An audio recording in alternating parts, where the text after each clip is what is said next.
നമസ്കാരം. Raf talk ഫുട്ബോളിലേക്ക് അവർക്കും സ്വാഗതം. നാഷ്വിൽ എഫ് സിക്കെതിരെ ലിയോ മെസ്സിയുടെ ബ്രേസ് തുടർച്ചയായ അഞ്ചാമത്തെ കളിയിലാണ് അദ്ദേഹം ബ്രേസ് കുറിച്ചിരിക്കുന്നത്.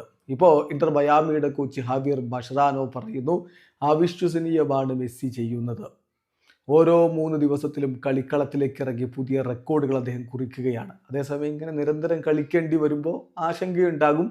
അദ്ദേഹത്തിന് എപ്പോൾ ബ്രേക്ക് കൊടുക്കണം എന്നുള്ളത് ഞങ്ങൾ കൃത്യമായിട്ട് അസസ് ചെയ്തുകൊണ്ടിരിക്കുകയാണ്. എന്തായാലും മെസ്സിയുടെ കരിയറിൻ്റെ ഈ സ്റ്റേജിൽ അദ്ദേഹത്തോടൊപ്പം നിൽക്കാൻ പറ്റുന്നു എന്നുള്ളത് ഒരു ബ്ലെസ്സിങ് ആയിട്ടുള്ള കാര്യമാണ് എന്നുകൂടി ഹാവിയർ മഷറാനോ പറയുന്നു. ഇന്ന് നാഷ്വിൽ എഫ് സിക്കെതിരെയുള്ള വിജയത്തിന് ശേഷം ഇന്റർ മയാമിയുടെ കോച്ച് പറഞ്ഞ വാക്കുകളിലേക്ക് നമ്മളൊന്ന് പോവുകയാണ്. അദ്ദേഹം പറയുന്നു, ഒബ്വിയസ്ലി ഞങ്ങൾ മെസ്സിയുടെ സിറ്റുവേഷന് ഡെയിലി അസസ് ചെയ്യുന്നുണ്ട്, മോണിറ്റർ ചെയ്യുന്നുണ്ട്.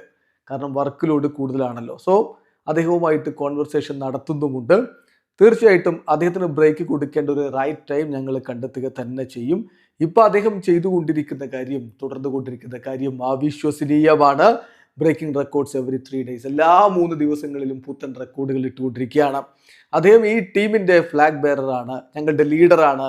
ഞങ്ങൾ എങ്ങനെ കോമ്പീറ്റ് ചെയ്യണം എന്നതിൻ്റെ സ്റ്റാൻഡേർഡ് സെറ്റ് ചെയ്യുന്നയാൾ ലിയോ മെസ്സിയാണ്. തീർച്ചയായിട്ടും it's truly a blessing to be part of the stage of his career. അദ്ദേഹത്തിൻ്റെ കരിയറിൻ്റെ ഈ ഒരു ഘട്ടത്തിൻ്റെ ഭാഗമാവാൻ കഴിയുന്നു എന്നുള്ളത് വളരെ വളരെ ബ്ലെസ്സിങ് ആയിട്ടുള്ള ഒരു കാര്യമാണ്, അനുഗ്രഹീതമായിട്ടുള്ള കാര്യമാണ് എന്നാണ് ഇപ്പോൾ ഹാവിയർ മഷറാനോ പറയുന്നത്. എന്തായാലും 38-ാമത്തെ വയസ്സിലും ലിയോ മെസ്സിക്ക് ഒട്ടും തൻ്റെ മികവിന് കുറവില്ല എന്നുള്ളത് തെളിയിച്ചു കൊണ്ടേയിരിക്കുകയാണ്. പുത്തൻ റെക്കോർഡുകൾ ഓരോ 3 ദിവസത്തിലും ഇട്ടുകൊണ്ടേയിരിക്കുന്നു. വീഡിയോ സാധിക്കുന്ന ഫുട്ബോൾ ലോകത്തെ കൂടുതൽ വിശേഷങ്ങളുമായി റാഫ് ടോക്സ് വീണ്ടും എത്താം.